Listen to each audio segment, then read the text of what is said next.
1, 2, 3.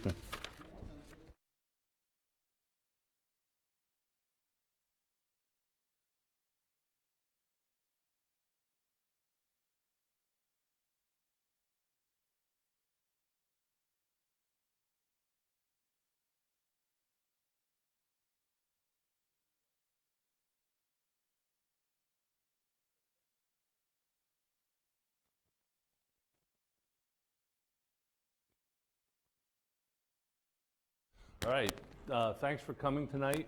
My name is Jim Condos. I'm Vermont Secretary of State. This is Chris Winters, my Deputy Secretary. We're here to, actually there's 3 topics. One, defending our democracy, and we're just going to give a quick overview of what we're doing to protect our election systems. And then we'll get into the open meeting law and the Public Records Act. Mike Donahue.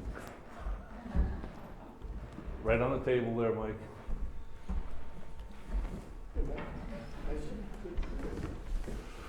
So, defending our democracy, and can you see past me? I can also go over that way. Because technology is good. So, defending our democracy, cybersecurity, which is something that I would say for most states 3 years ago, people didn't really have a clue as to how serious a situation it is. But what we've since learned is that cybersecurity is a race without a finish line. It's never ending, ever evolving, and we have to try to stay ahead. Here in Vermont, we've been focusing on cybersecurity since actually 2013, so we were way ahead, not just for elections, but for all of our IT solutions. In August of 2016 was when the Department of Homeland Security from Washington, D.C. put us on a conference call and notified the secretaries that 21 states had been hacked or had been attacked, make sure I get that right, had been attacked, and all of the US intelligence agencies believed that it was Russia. And one state was breached, that was Illinois.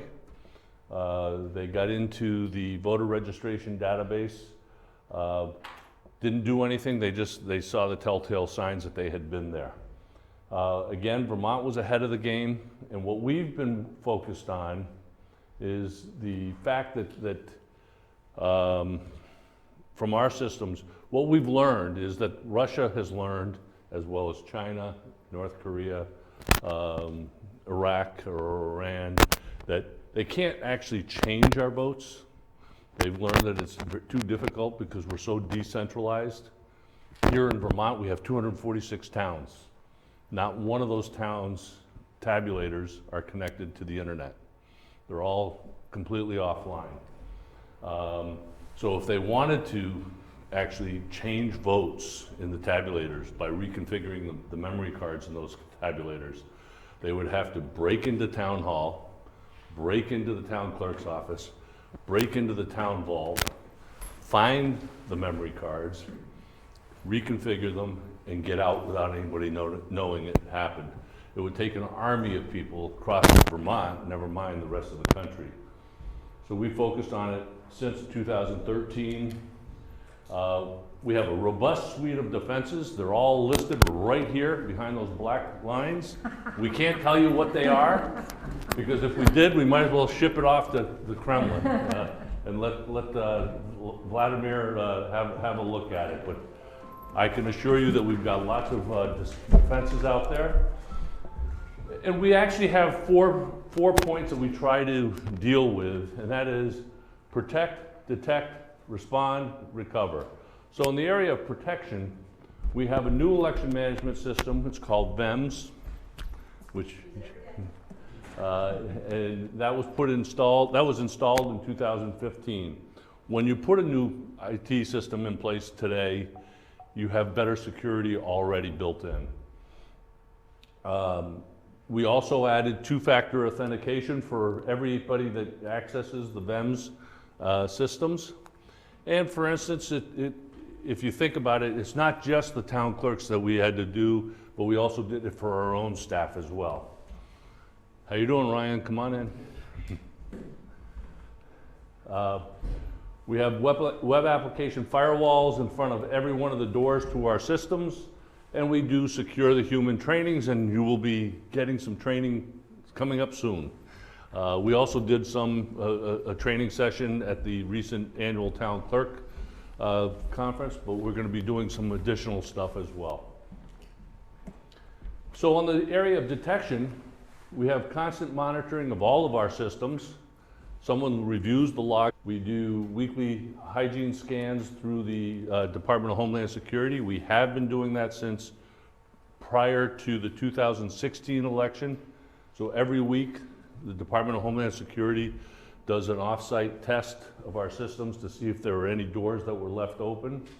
And we do annual penetration testing and security assessments just to ensure that we're staying ahead of everybody. In the area of respond, we have a full-blown incident response plan prepared. We have communication channels that we never had before, and really serious planning with our partners, federal partners mainly, before anything happens.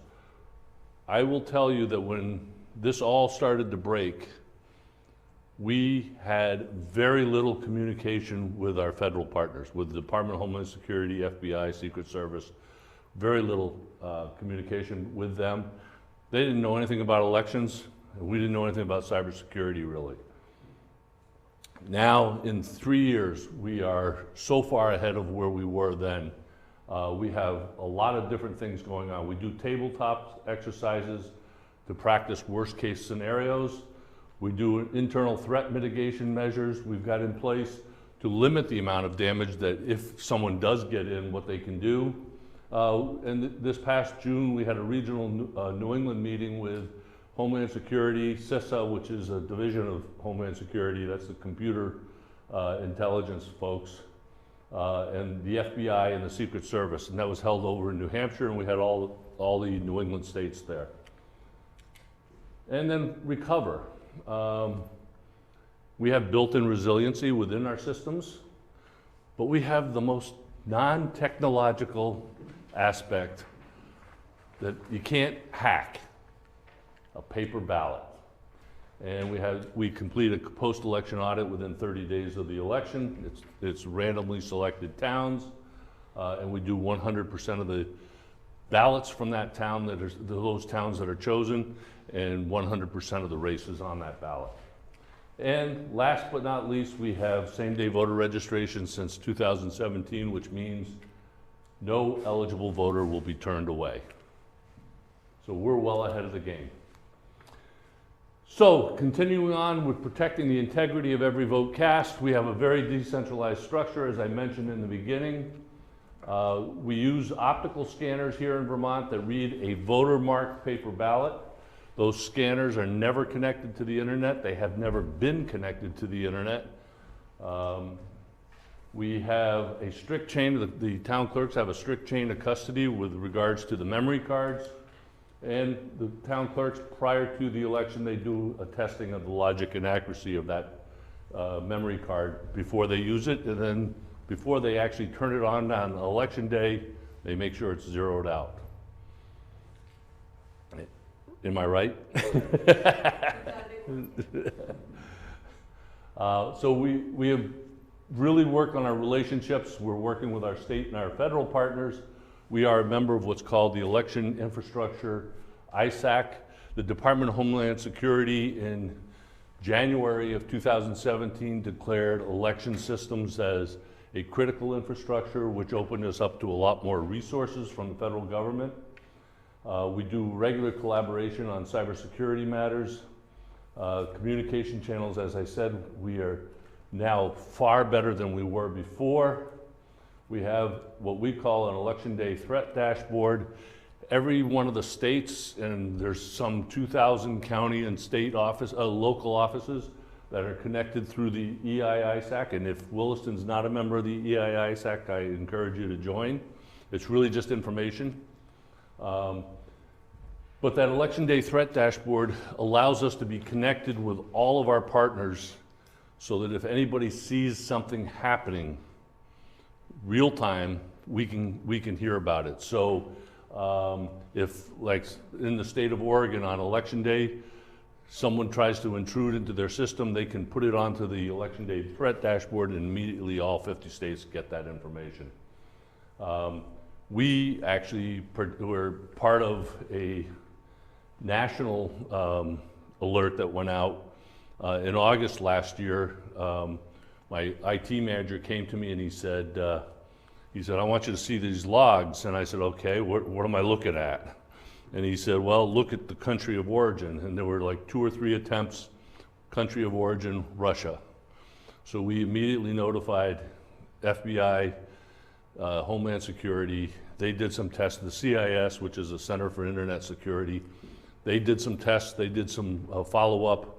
And within 24 to 36 hours, there was a national alert sent out across the country to notify states of specific IP addresses that had tried to get into our system. So that's the thing that we didn't have prior to 2016, was that communication level, and it's really an important piece for us. This is the key right now. This is what scares all of us. Disinformation and misinformation online, social media. There's no real way to control it.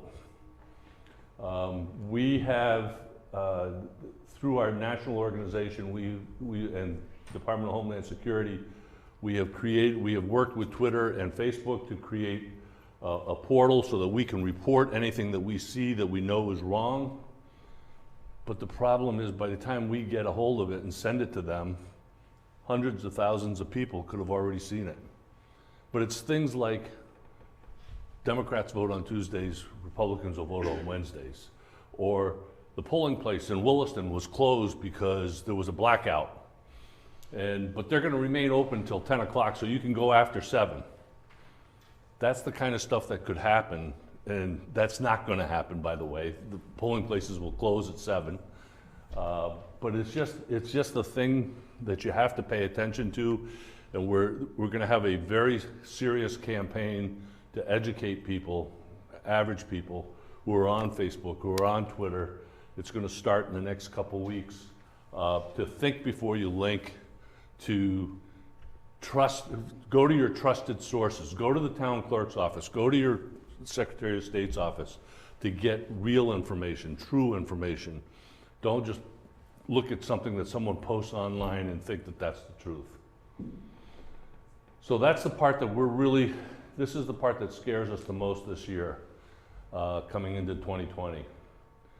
So that's the end of the questions or the end of the presentation on the cybersecurity. I don't know if there's any questions anybody wants to ask before I move on to the transparency. Yes, go ahead. So I'm so happy to hear about all this stuff. Really reassuring. So, are hackers going to get into the town hall or the Secretary of State's website and then be able to change that? Well, that's what we've been working on, is shoring up our systems. Mm-hmm. And that's why we have, for instance, we're working with the town clerk, providing the town clerks with what we call secure the human training, where to learn, we're going to be doing some a phishing campaign at some point where it'll be test. I should probably tell you that. We'll be sending out test emails, but really 80% of the breaches that occur came because of an email that someone clicked on. And so we're going to be doing some testing with the 246 town clerks, with our staff, to see who will fall for it. It's better to test for it and learn ahead of time than it is to have it happen afterwards. And we did have one town that got into trouble. The town of Norwich, down by Lebanon, ended up with a $250,000 hit because someone clicked on an email that they thought was legit. So it's something that we're very cautious of, we're very aware of, and we're working with the towns to try to improve as much as they can. Obviously, I hope that, I can't speak for Williston, but I know that they're one of the larger towns, and I'm hoping that they're doing the things that they need to do from a cybersecurity, but we have a lot of small towns. We have about 110 towns that have less than 1,000 voters. And in fact, most of those are probably in the 500 to 100. So, as far as our transparency tour, any other questions on cyber? If not, we'll move on. So as far as the transparency tour, why are we here? Democracy, accountability, and openness. The public has a right to know. Open meeting and public records laws protect our direct access to the decisions that affect us, and understanding these laws helps everyone. In government, the ultimate boss is the public, and this comes straight out of the Vermont Constitution, Chapter 1, Article 6, that all power being originally inherent in and consequently derived from the people, therefore all officers of government, whether legislative or executive, are their trustees and servants and at all times in a legal way accountable to them. And for instance, town government falls under the legislative part.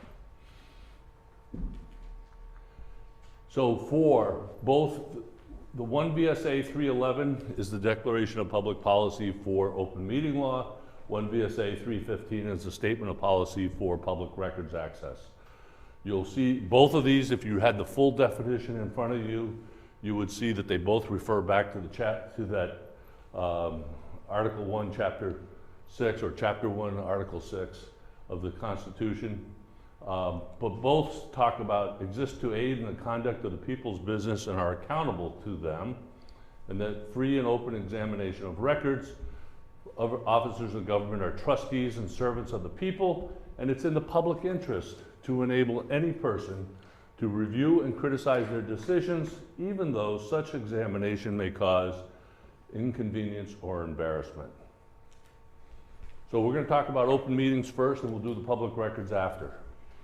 Public bodies of the state and its municipalities. So state and municipal boards, councils and commissions, committees and subcommittees of any of those bodies. What's not included are the actual individual officials, the councils established by the governor to provide policy advice to them, the judicial branch and the public service board, and nonprofits generally. So we say nonprofits generally because it may be built into their bylaws, or it may be built into their funding stream wherever they get their funds from. So, and a good example I think is Vermont Public Television. A few years ago got into a little bit of trouble with, they were holding their meetings without basically following the open meeting law, and they didn't think they had to follow it until someone brought to their attention that the Center for Public Broadcasting funding stream actually says you must follow your state's open meeting laws. When does the open meeting law apply? Anytime you have a quorum of a quorum that holds a meeting. And a quorum would be a majority of the entire public body. So if you have a 3-member select board, it's 2. A 5-member select board, it's 3. 7-member would be 4. 9-member would be 5. A meeting is a gathering of a quorum of the public body for the purpose of discussing business or taking action. The business of the public body is anything that the public body is responsible for. The budgets, the parks, the public works, whatever it is. And a meeting can occur regardless of where they are. There's no exceptions for work sessions or retreats, and I know that there have been cases where we've heard from people that say, well, we were actually having a retreat, so it really doesn't count. The statutes don't recognize a retreat, doesn't recognize a work session. What it recognizes, again, is a majority of the entire public body discussing business of that public body. So a meeting can occur wherever it is. Now, if you have a 5-member select board and the 5 of them are at a soccer game with their kids, and they get together at the soccer game drinking their coffee, they're okay. As long as they're talking about the game, baseball, football, whatever it is. They get in trouble if they start talking about business, if they start talking about budget, about contracts, things like that. That's where they can get into trouble. So you have to really be conscious of it and walk that fine line. And a meeting can come together over a span of time. So you need to watch out for email strings and social media discussions. We advise people not to use social media, not to use email, except for very specific issues. So the legislature did clarify recently that it's okay for communications to schedule a meeting, to organize an agenda, to distribute materials. So Rick, if you're getting ready for your council meeting, your select board meeting, it's fine for you to send out documents that they're going to need for that meeting. Just don't let them start hitting reply all and start talking about it. Clerical work and staff work assignments are not considered a meeting. Routine day-to-day administrative matters if no action is required. And things like site inspections, this would be more for BCA's site inspections to assess damage or make tax assessments or abatements, and quasi-judicial deliberations like a development review board or zoning board. You can, if anybody has a question while I'm talking, just raise your hand and I'll stop. So the public has a right for advance notice. On a regular meeting, which is typically when the new council or new select board is, after the election is organizing, they will adopt a resolution that says, we're gonna meet the first and third Monday of each month at 7 p.m. at the town hall. So you've taken care of your warning, so to speak, for your regular meetings. But you still have to make and post an agenda available 48 hours before each meeting. For a special meeting, you only need 24 hours notice. You should contact the newspaper or radio station serving the area to let them know, and any person who specifically asks in writing. Typically, it'll be a news organization that will send a letter to the town manager and say, I want to be notified of any special meetings that come up. And if they do that between January and November, it's good for the full calendar year. So whenever they do it, they only have to do it once, but it's good for that whole calendar year. If they do it in December, it's not only good for the end of the year, but it's also good for the next year. And this is one that seems kind of foolish, but it does happen. All members of the public body need to be informed that they're having a meeting. So not just the ones that are in your favor. You want to make sure everybody's noticed on those meetings. If somebody who's disqualified, say a board member is disqualified, should they still send a notice to them? I would say yes. I don't think there's a differentiation there. Emergency meetings are only used when necessary to respond to an unforeseen occurrence or a condition requiring immediate attention. I think the best case of emergency meetings was in 2011 and around August, September, right after Hurricane Irene, when select boards around the state were meeting to look at the culvert on this street, to look at the bridge on that street, to look at a washout here or there. They were holding special meetings or emergency meetings everywhere. You do have to provide some public notice as soon as possible before that meeting, but you're given some leeway before an emergency meeting. An emergency meeting is not the select board forgot to sign some documents on a Monday night, and the town manager says, hey, I need you guys all back here to sign this. That's not an emergency meeting. You probably will know that with at least 24 hours notice. You can notice it as a special meeting. Agendas. So if it's a regular meeting, they have to be posted at least 48 hours ahead of time. Special meeting 24 hours ahead of time. Where? On a website that the public body maintains or designates if one exists. Municipal public bodies only. They have to post their agendas in or near the town clerk's office and 2 other designated places. It could be a school and grocery store. You need to make it available to any person prior to the meeting who has requested that they be notified. And what else? You have to address the specific topics to be discussed and any potential actions. First item on your agenda should be additions or deletions to that agenda. When I was a city council chair in South Burlington, first item we used to say, is there any changes to our agenda? And if the city manager said, yes, I've got something to add to it, I would say, well, that's good. We will add it after item number 5, but we will just do it for information purposes. If there's any action to be taken, we take it at the next meeting when it's properly warned. You don't want to get yourself in a position where it can be abused. And we have seen cases where a select board might show up and say they'll add something to the agenda because there's nobody in the public there, and it's a contentious item and they just want to get it off the table, and they might go ahead and do that. So you want to be careful about that. And then any other adjustment may be made during the meeting, and I think, Rick, you probably are well aware of the solid waste district is coming around once a year to do their budget presentation to the board, and they're maybe scheduled on your agenda for 8 o'clock or after item number 4 or something like that, and they're running behind, so you just move it to later in the agenda. That's okay, as long as you do it, as long as you make a formal move of that. Minutes. For the most part, the minutes section has not changed in over 30 years. What has changed is down here, but we'll talk about that last. But the minutes themselves have to give a true indication of the business of the meeting, has to cover all topics and motions.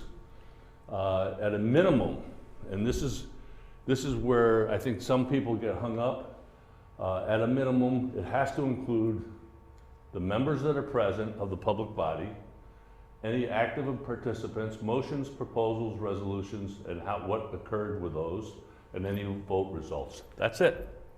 It could be done on one page.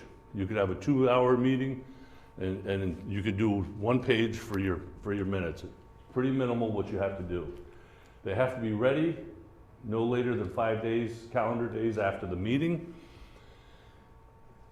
We always get this question, draft minutes versus approved minutes.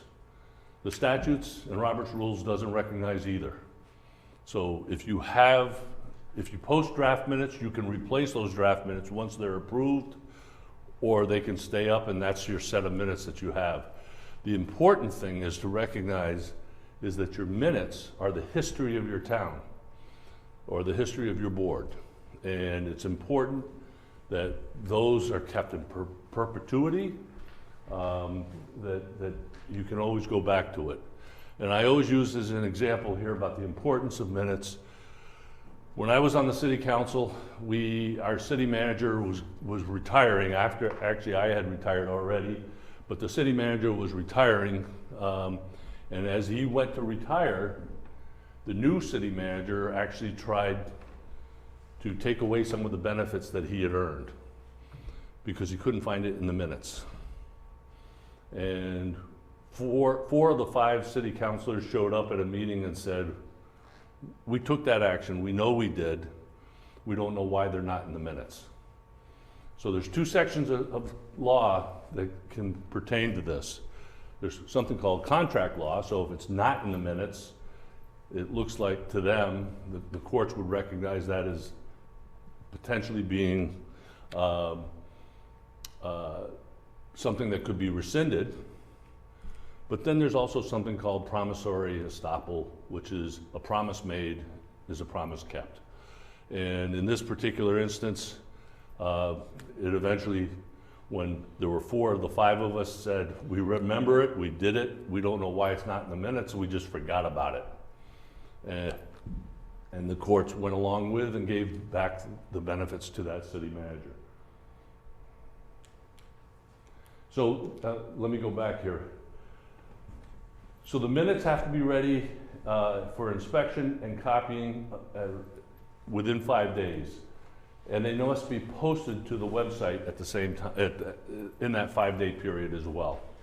That is the only difference that has occurred is the posting to the website. As far as the minutes being ready 5 days after the meeting, that's been in existence for some 30 years. Right, Mike? So can I take a picture of it? With everything being online now and, people coming up, do you still need paper copies in your vault of, planning commission? I would say yes. What's online, see, the problem is, the law says that you only have to keep it online for a year, technically.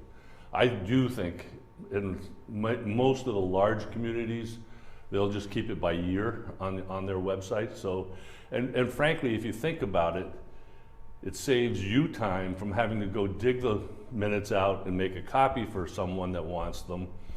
And at the same time, it also doesn't require the citizen to drive into City Hall or Town Hall to get those minutes. He can just do it online. Right, well, like Mike said, if someone comes into our office and says, I want to see the planning commission meetings from last week, I should probably have a copy and not say, you can use my computer and let's pull them up. You need a paper copy. Well, you should have a paper copy as your original, Yeah. for sure. So, executive session, when can a board meet in private? Well, first of all, what is it? It's a closed portion of a public meeting. You can, and I'm gonna go right to this second one here first. You can only go into executive session if you come from an open session. So if, let's say your regular meeting starts at 7 p.m. and you decide on that particular day, you set your agenda up, we're gonna go into executive session at 6:30, and then the regular meeting will start at 7. You have to be in a meeting to begin with to go into executive session. You can't just show up and walk into an executive session. So you would say that would be, if you change the parameter, 7 p.m. on a Monday at Town Hall, and you're now gonna meet at 6:30, then it would be considered a special meeting. You would set it up so you start your open meeting at 6:30, the meeting opens, there's a motion to go into executive session, and then you move into it. It's only for talk, not action. No formal or binding action can be taken while in executive session, with the one exception of real estate options. Some of the permissible reasons. First, these 6 here are, you have to show premature public knowledge would clearly place the public body or a person involved at a substantial disadvantage. When I sat on the solid waste district in Chittenden County, the meetings used to be, was frustrating to me and some others because they would just say, okay, let's just go into executive session to talk about X. That's not a motion to go into executive session. So we formally would say, we would go into executive session. We're going to go into executive session to discuss the landfill because premature public knowledge would clearly place the public body or a person involved at a substantial disadvantage. And it's for these items: contracts, labor relations agreements with staff, arbitration or mediation, grievances other than tax grievances, civil litigation or prosecution, and confidential attorney-client communications. I remember once we were going into executive session because we were being sued for a zoning lawsuit. We had a zoning lawsuit against the city. And our attorney, we asked that the attorney join us in executive session to discuss it. And so he came in and I said, Steve, can you tell us what you have? And he says, well, I've got 2 things to tell you, good news and bad news. I said, give us the good news first. And he says, we have 2 ways that we can strategize on how to win this case. And I said, okay, what's the bad news? He goes, you're gonna lose both. So it was pretty simple. The city council said to him, go out and settle this. But, so you can ask anybody that's pertinent to the topic that you're gonna have to discuss in executive session, you can ask them to come in with you. The other group is, these are the other ones, real estate purchase options, as I said. The appointment, of employment, evaluation, discipline, or dismissal of a public officer or employee. You can discuss this in executive session, but you have to come out of executive session in the open session to take an action. To hire a new city manager, to fire the city manager, to, sorry to pick on you, Rick. You know, to do an evaluation of the city manager. So you can only, you can discuss it in private, but you have to come out to take the action. The other things that are exempt from public is student academic records, suspension or discipline. Exempt public records, if you need to talk about specific public records and whether they meet the test of the law for an exemption, you can talk about that. Public safety, clear and imminent peril, and this was added in recent years for obvious reasons, municipal or school security and emergency response measures. Any questions there before I move on? Somebody sent me a thing today. Apparently a supervisory union went into executive session for some sort of legal thing. When they came out, they voted to allow the superintendent to, quote, sign on behalf of the board the personnel settlement agreement that was discussed in executive session. That was the motion. So there's like no names, no nothing. And the person is wondering, it's gotta be a check cut at some point and some name. has The to be whole, the whole, associated with that at some the point. whole I issue is, understand the stuff behind closed doors, but at some point, if the town's gonna pay or the school district's gonna pay. yeah, I mean, to me, that would be a clear case where you have to be able to protect certain privacy, but if you're firing somebody or settling with someone, it should be public as to what. Your minutes, don't forget, your minutes are supposed to tell you the history of your board. So if someone 10 years from now, or 5 years from now, or 1 year from now, picks those minutes up and they see, like we had one town that actually, we had a call from a press that said, they came out of executive session and said, we affirmed the decision we made in executive session. I made a phone call to that manager and said, I think you need to redo that one. It's just, you have to be careful, but at the same time, you can give out a certain amount of information, but you don't have to give it all out. But you have to make it clear what you're doing. And the public has a right to know. So, open meeting law requires public participation. They have a right to attend, to obtain the meeting agendas, to be notified of special meetings, to provide disability accommodations pursuant to our anti-discrimination statutes, to allow people to participate in meetings, to give them a reasonable opportunity to express their opinions on matters being considered, subject to reasonable rules. We had a case, South Burlington, let's just say we had a $10 million operating budget, we'd have 2 people show up for the public hearing. 2 people. If the following week we were going to discuss the leash law on the bike path, we had 150 people show up. 75 were in favor of it, 75 opposed it, and everybody wanted to give us their opinion. So we allowed people to speak for 2 minutes at max. We asked people not to say the same thing over and over again, tell us yes or no, and it was a late meeting.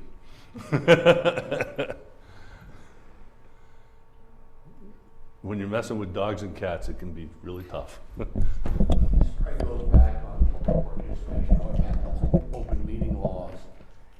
If an organization, if it's a nonprofit, but it's like a C4 versus a C3, you know, a lobbying organization, is that subject to that test as well? Because if you're a lobbying organization, you know, you may have confidential strategies that you may be discussing.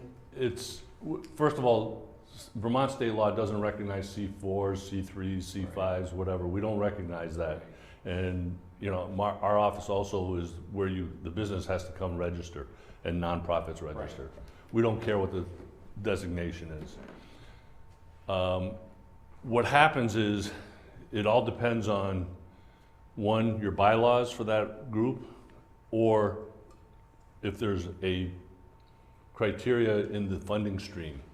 Because we've had people say to us, well, this agency gets 100% of their funding from the state.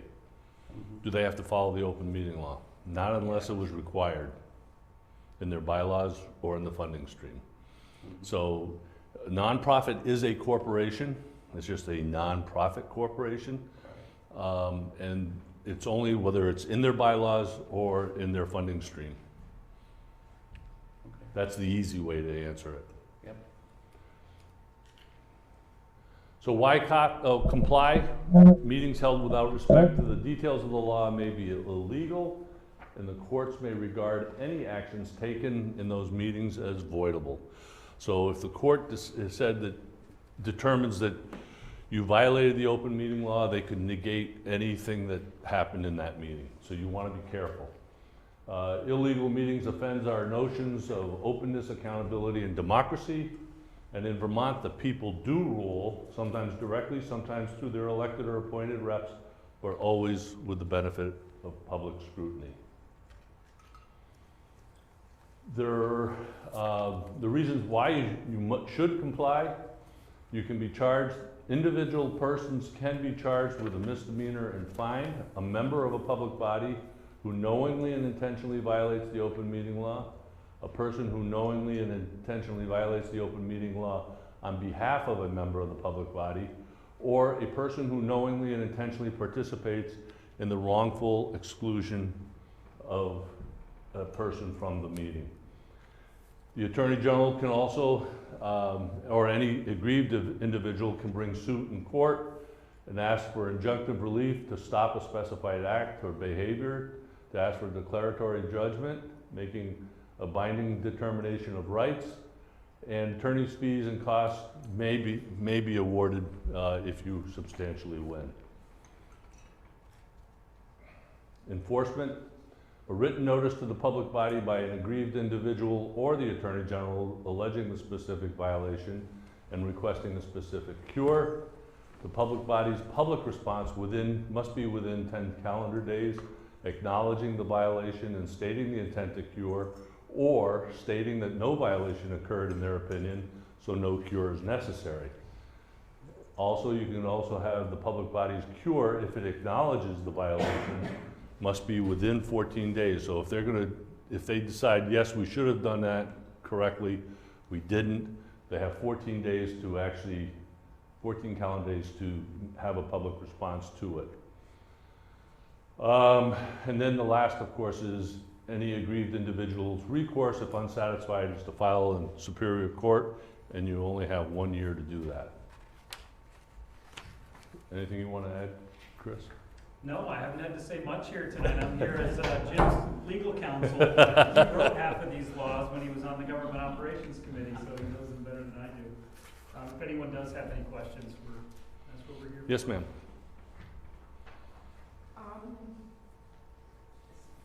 I'm a little confused. And so if someone feels aggrieved, do they have a time limit on how long they have to state that? If you've dealt with your select board or the public body, and they have they agree with you that, yeah, they should have done that differently, then they have 10 days to, actually 14 days to cure the problem. Mm-hmm. If they say, no, we didn't have, we don't agree that we violated the law, then you have up to 1 year that you can file in court. So how much time between the incident of aggrievement and the trying to talk to the board? So 10 days and then 14 days. 10 days and 14 and 10 days. It is written there. Okay, yeah, I'm confused. Thank you for clarifying that. And one of the things that I've actually been promoting, Chris and I have been promoting to the legislature for quite a few years now, is the idea of having an ombudsperson that would be sort of an intermediary between, whether it's on public records or an open meeting law, between the final decision before you go to court and going to court, that this would be someone at the state level that would actually hear these cases. Most of our states around us have ombudspersons. The most famous was Robert Freeman next door in New York State. He has since retired, I think. But he was there for like close to 40 years. But it makes sense to have someone who is well in tune with the law, that can make decisions, and act as an intermediary. Right now, if you get denied, whether it's a public record or an open meeting violation, if you get denied any action, your only recourse is to go to court. And that's pretty intimidating for the average citizen. It may not be for the media, but it is for the average person. But it's getting more costly for the media. Does they have 1 month from after the meeting, or 1 year, to Correct. take action? If you're coming up on the 12 months and you finally realize they did something wrong, there's a 24-day period between the 10 and the 14 days. Can you actually file a suit, even though the select board may not have Well, resolved it? you can file suit anytime. You should know that. You can file suit anytime to try to hurry the situation up. But again, once you've written notice to the public body has 10 days, calendar days, to acknowledge the violation or acknowledge that there was no violation. Then there's 14 days for the public response to actually fix it. But if, say, the 365th day is sometime within that 14-day period, so the statute of limitations is about to expire while the case is still pending before the select board. So But you have 10 calendar days after. Oh, I see what you're saying. I'm waiting, like a year after the meeting, you suddenly go back and you say, I don't think they did this right. You listen to the tape, you go to them and say, I think you did this wrong, I think you need to cure it. So you're starting the 10-day process, which starts the 14-day process. And say it was a January 1st meeting and you're up to December 29th. I think I'd file a lawsuit to make sure your bases are covered. I would think that if you got it started within the year, you'd be okay, but the court might look at that differently, I don't know. Any other questions on the open meeting? Okay, we'll go on to public records. Public records. What is a public record?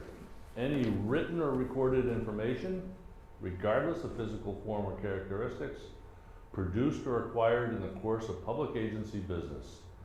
Remember, records are not limited to just paper. It can be digital, it can be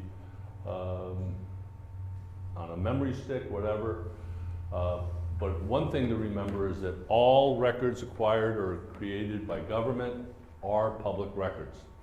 Some of those public records have exemptions that prevent disclosure, but all the records that are created by government or acquired are public. Then you have the exemptions that kick in.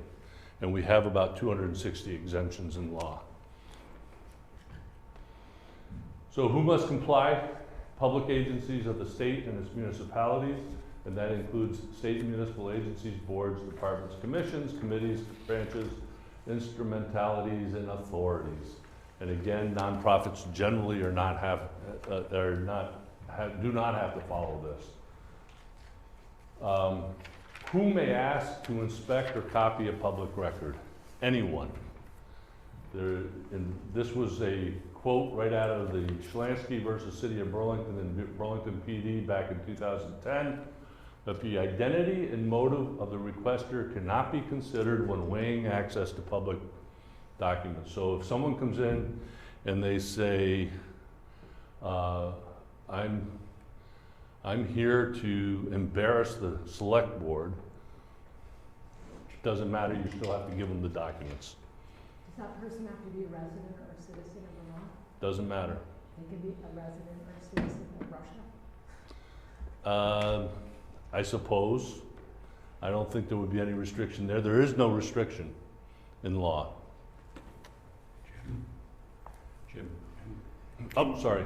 Can you charge, if someone's making a fairly onerous request, can you charge them for copying and stuff?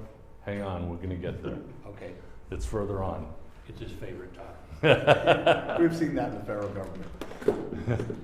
So you may inspect state records on weekdays from 9 to 12 or 1 to 4. Municipal records are during their customary business hours. And we have some town clerks that are open 5 days a week, some are open 4 days a week, 3 days a week, 2 days a week, 1 day a week, even half a day a week, depending on the size of the town. So a town clerk doesn't have to come in on their off day to deal with a public record. They can handle it when it's their normal business hours. Although not required, we recommend requesting in writing. The reason is you're able to list specifically to describe what records you want to see. You also can be clear whether you're inspecting or copying those records. There is no charge now there wasn't before, but the court has made it clear, no charge to inspect records. If you do ask for copies, you can also request an estimate of the cost. So for instance, I can't speak to federal, because the federal is a whole different ballgame. They have their own laws. But if you're going to request a voluminous amount of information, here in Vermont, the Vermont law allows us to discuss or try to narrow down the request so that we don't have to get everything. That was fairly new in the last few years. It wasn't in the law before, but we've added that language. And you should date your request, because that way you have some timelines that have to be followed. How do you comply? Promptly produce the record for inspection, and promptly in statute means immediately with little or no delay, and unless otherwise provided in the Public Records Act, not more than 3 business days. We will often get some agencies, state agencies, that will say, well, the minute you supply them with a request, they will say, well, I have 13 days to reply to you. That's not quite true. It has to meet certain criteria to get the 13 days. They have to, if they have the record and it's available, they have to provide it without delay. You have to accept the request in any manner or format. It doesn't matter whether it's a phone call, whether it's an email, someone comes in and writes a piece of paper and hands it to you. It doesn't matter how you get it. It's in any manner or format. But if necessary, you can consult with that, as I said before, you can consult with the requester to try to narrow the scope. So if someone comes in and says, I want all emails between the select board and the city manager for calendar year 2018, you can actually start to say, okay, that could take us a while to get that information to you. Can you give us a little bit more specific as to what it is you're looking for? Because then we can narrow that request, and it might take us less time and cost you less in the end. That doesn't change the timing model, right? No, and do we have a it's- slide that talks about the timing? I think there is. Not sure. I mean, technically, it's supposed So- to give it to you promptly, but if there's a ton of stuff, because what happened once with me is they say, well, can you put that, since you reduced it, can you put it in writing to me? And then they claim, oh, well, that's a new request. So Yeah, the 10 days suddenly became a second 10 days. that's abuse. Yeah. There is a couple slides. Yeah, on this. okay. So we'll get to the timing issues, but the custodian must make a determination and promptly notify the requester in writing if they are not going to provide the information. So, you must, if you're going to deny someone, you must include in the notice, the written notice, the identity of the records that are being withheld, the statutory basis for the denial, what exemption you're using, the supporting facts, what are the facts behind the denial, the names and persons of the persons responsible for the denial, and to whom that person can actually appeal to. So if someone comes to Rick, they can always go to the select board after Rick. I suppose some of it stays with you, but at a state agency level, you might be dealing with someone at a lower level, and then it would go to the secretary of the commissioner, would be the next level. If the record does not exist, the custodian must promptly certify in writing, specifically stating that the record doesn't exist under the name given or by any other name that they know of. So you have to submit that in writing if you're going to deny someone because it doesn't exist. So this is the part. So there is, and I think we may have taken the 3-day period out, but so when someone submits a request, you have 3 days to deny it. You have to produce it, if the records are available, you have to produce it promptly. If you need, you might have to have 3 days to deny, and the reason is you have to do it in writing. Anytime you deny, it has to be done in writing. So you can take up to 3 days to deny someone a public record, and then the other piece of this is at the end of the 3 days, you can also say, look, I need to search in remote facilities, like maybe, I don't know, I'm just gonna use this as an example, Rick, maybe you store some of your records at the Public Works garage. Maybe they have a secure spot where you can store stuff. So you've gotta go to the Public Works garage to find the records that you're looking for. You can also search because there's a large volume of records that you have to go through to find the specific ones. And in this particular instance, the custodian may also request again to narrow that scope so that you can try to make it a little more finite. And sometimes you may have to consult with your city attorney or the attorney general on legality. So you can request up to 10 days. You must do it in writing, and you must state the reason for the extension. In other words, why are you doing it, and when you think you're going to have it complete. So making a determination, the rule is public agencies must produce the records for inspection or copying unless the record is exempt. And the policy is that it's in the public interest to enable any person to review and criticize government decisions, even though such examination may cause inconvenience or embarrassment. And the Public Records Act represents a strong policy favoring access, and this is another Supreme Court case, Wesco versus Sorrell in 2004, where the court was quoted as saying, "We construe these exceptions strictly against the custodian of the records and resolve any doubts in favor of disclosure. The burden of proof is on the agency to seek to avoid disclosure," essentially saying it's not on the person requesting it to prove that they should be getting those. It's the agency that has to defend denying. Where are the exemptions? Well, in 1 VSA 317, there's about 40 plus exemptions that are listed there, the original 40. But then there are another 200 that are scattered throughout statutes. Sometimes they're not real clear, but every year after the legislature's done, our office and then also the Ledge Council goes through all the bills that passed to see if there are any new exemptions that were added. The Ledge Council on the legislature's website has a list of public records exemptions, and our office in our state archives web page has a right to know database where you can also peruse for exemptions. And it makes common sense that every public agency should know what are the exemptions that pertain to them generally. Because you're gonna know which ones they are. So what if only a part of the record is exempt? It used to be at one time, if there was like, say, a 2-page document that you wanted, but it had a social security number on it, the public agency in the old days, and Mike can attest to this, would deny you that document because it had a exempt item on it.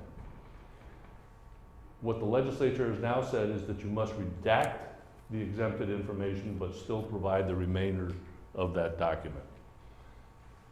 Must you gather new information or create new documents in response to a request? No.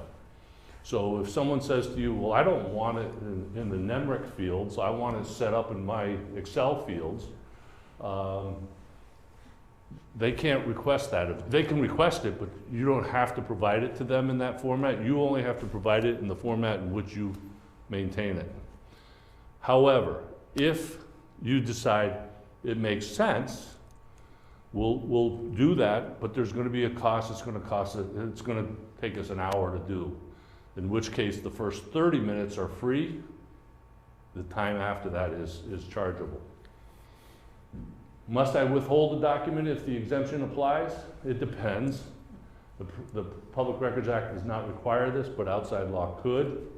And the safest course is to err on the side of openness and consult your legal counsel. We tell people all the time, look, if you're not sure, check with your town's attorney. They're the ones that would actually make the decision, not us. We do say, if it's a gray area, that's where you really need to talk to your attorney, because the court, in the previous point, well, I went the wrong way. The court has already ruled that if it's close, err on the side of disclosure and provide that information.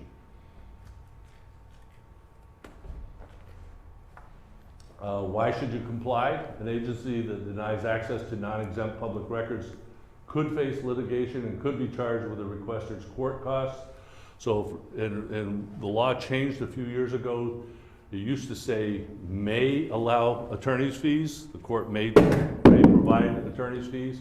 The law now says shall provide attorney's fees.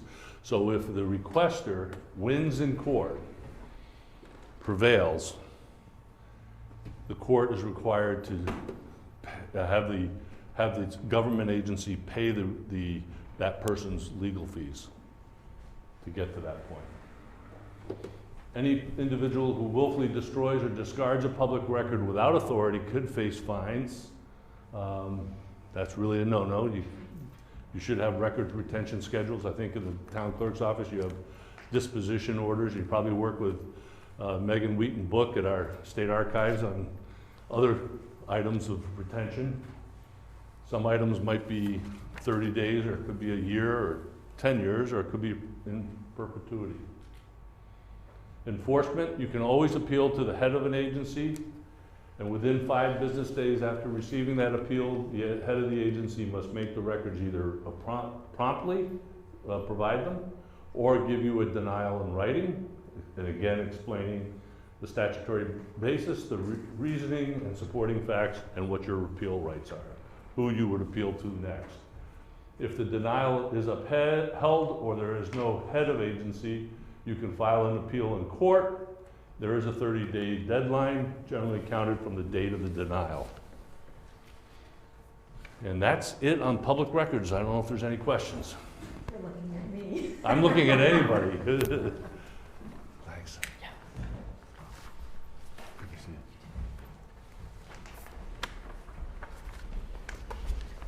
Any questions? Getting into the inspection and copying piece of it, we've had some discussions. We've had some folks who think that the recent court decision means that you can't charge the fees that you charge for land records. That's a whole separate section of the law. Land records have their own fee schedule. They have their own vault time schedule. It's really designed around everything else. More like minutes. minutes and things like that. That's where the line, to explain it to people when they ask.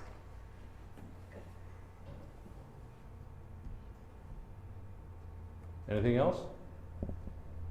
So you wanna talk about taking pictures of, records? Oh, thanks, Mike.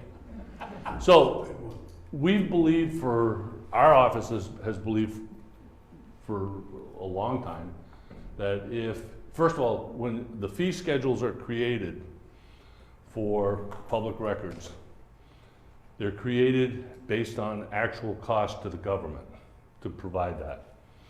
So if someone says they want to inspect documents, and then while they're inspecting them, not getting a copy, but just inspecting them, they say, oh, I want this one, and they pull out their phone and take a picture of it. The court has now said, the Supreme Court, that you can't charge for that. And frankly, there is no cost to the government. I would have a little bit of an issue with someone using their own scanner, because you could degrade the paper or whatever. So that might need some clarification in the legislature. But actually taking a photo shouldn't be a problem. And I know there are some towns and some cities that actually charge as if it was the same as a copy. That's what the Attorney General said 2 weeks ago. The governor and I both came out and said, no, that's not what the court said.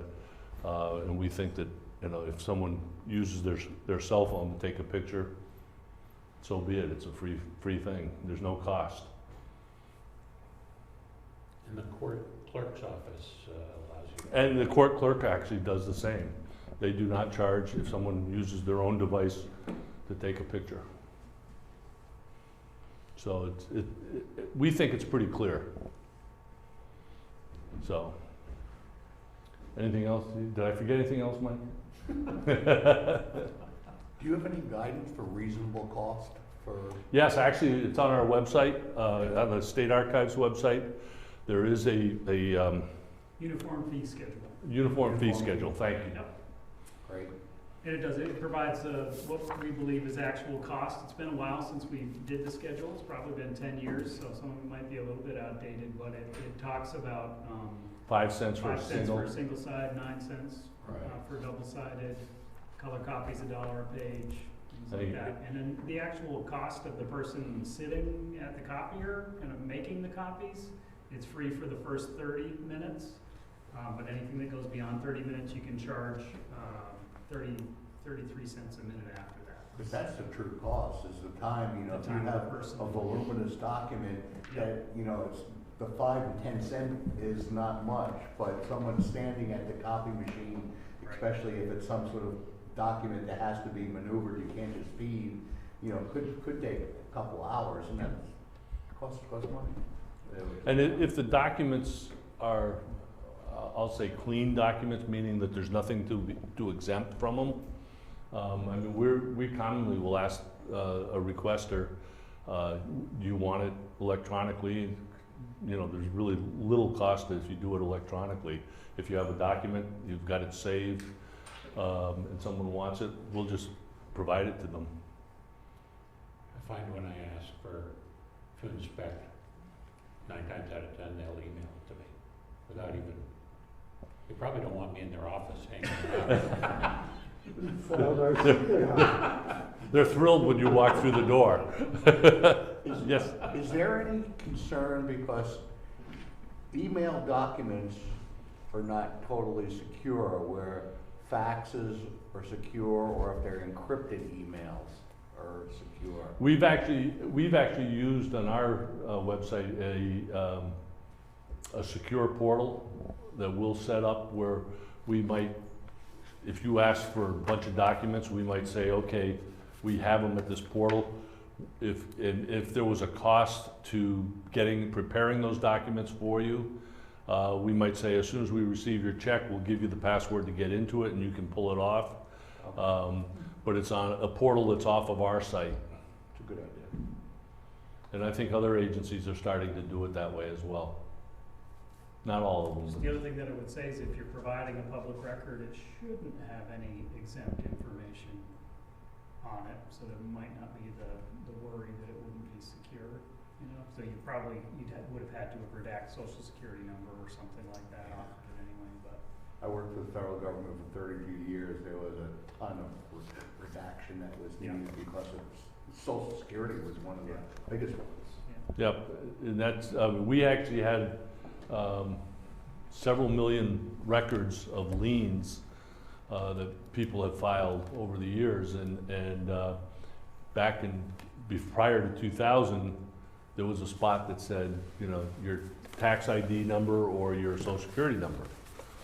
So people used to put it there. And then around that time, we eliminated that because it really wasn't necessary. But what we found out later was that the banks still wanted that information. So there may not have been a spot for it, but they would put it down in the corner or in a comment box. They would stick a number in, but we didn't know that. So we had to go back and we had to actually hire a company to come in and go through several million records. They had a computer program to do it that would redact that information and then post it. So I thank you, and I hope this was helpful. Thanks, everyone. Good. Good.